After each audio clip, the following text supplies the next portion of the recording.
जय हिंद दोस्तों, कैसे हैं आप लोग। उम्मीद है बहुत अच्छे होंगे। फ्रेंड्स, जब से बैंक अकाउंट फ्रीजिंग को लेकर के वीडियोस बनाए हैं, लोगों के बहुत सारे कमेंट आ रहे हैं और तरह तरह के कमेंट आ रहे हैं। उसमें से एक बहुत इंपॉर्टेंट कमेंट्स था जो कि मेजर ऑफ पीपल पूछ रहे हैं कि क्या बैंक अकाउंट अगर फ्रीज होता है और हम बैंक में जाकर के अपनी री-केवाईसी कर लेते हैं तो हमारा अकाउंट अनफ्रीज हो जाएगा। ये सवाल बहुत सारे लोगों के मन में, यहाँ तक कि ये सारी बातें सिर्फ लोग ही नहीं, बैंक के एम्प्लॉइज कस्टमर तक को बोल रहे हैं कि आपका अकाउंट फ्रीज हो गया है फला साइबर सेल से, आप एक काम कीजिए, इस दिन को आ जाइए, अपनी केवाईसी कर लीजिए, आपका अकाउंट अनफ्रीज हो जाएगा। तो आज की इस वीडियो में मैं इसी बात को कवर करने वाला हूँ कि क्या हम अगर अपने बैंक में री-केवाईसी कर लेते हैं तो हमारा बैंक अकाउंट अनफ्रीज हो जाएगा या नहीं।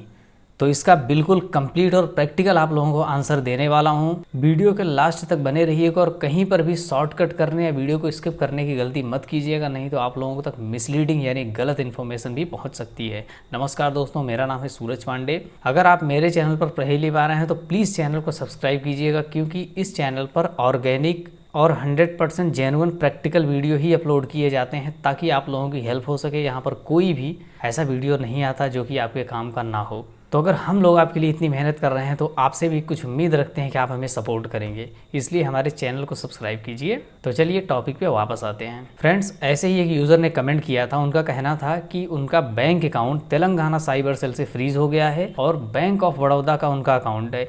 जब वो अपने ब्रांच में इसकी डिटेल्स लेने के लिए गए तो वहाँ पे बताया गया कि आपका bank account Telangana cyber cell से फ्रीज हुआ है। आप एक काम कीजिए, आज का डे सैटरडे है, संडे को छोड़ के मंडे को आप आइए और री-केवाईसी कर लीजिए, यानी अपना पैन कार्ड, आधार कार्ड अपडेट करवा लीजिए।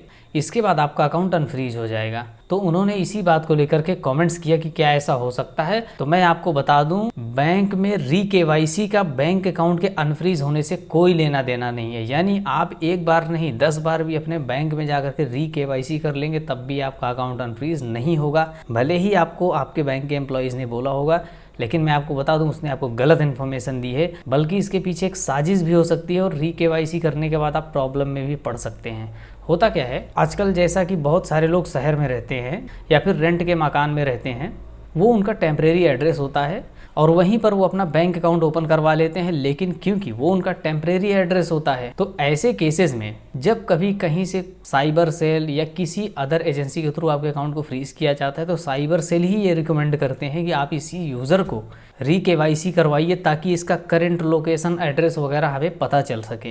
हालांकि इसमें कोई प्रॉब्लम नहीं है, लेकिन दिक्कत की बात ये हो सकती है कि मान लो आपके अकाउंट में कोई सस्पिशियस एक्टिविटी बहुत ज़्यादा बड़े लेवल पे हुई है, 10-15 लाख रुपए की। तो ऐसे केसेस में क्या है कि उसको ट्रेस करना तो भाई बड़ी बात बन जाती है।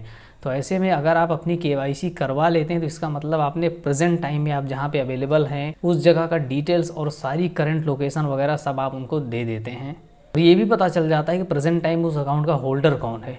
तो ऐसे केसेस में आपकी प्रॉब्लम कम होने के बजाय बढ़ सकती है। हालांकि मैं ये नहीं कहूँगा कि आपको केवाईसी करवाना नहीं है। अगर मान के चलो 2-4 हज़ार 5 हज़ार का मैटर है तो आप केवाईसी करवा लीजिए, लेकिन इतना याद रखिए कि इस प्रैक्टिकल प्रयोग से ना तो आपका लीन हटने वाला है, ना ही आपका अकाउंट अनफ्रीज होगा। आपका अकाउंट अनफ्रीज होगा या फिर लीन हटेगा सिर्फ और सिर्फ साइबर सेल के द्वारा दिए गए एनओसी से।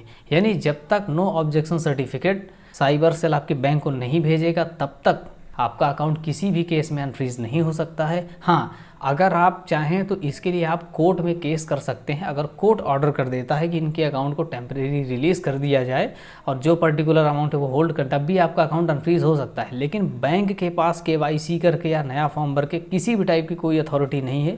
ये बिल्कुल ही फॉल्स इन्फॉर्मेशन है।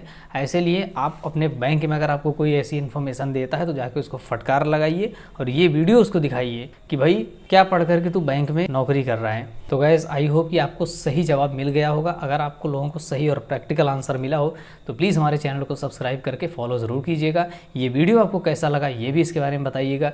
चलिए, इसी तरह किसी और प्रैक्टिकल वीडियो के साथ जल्द ही मिलूंगा। तब तक के लिए जय हिंद, वंदे मातरम।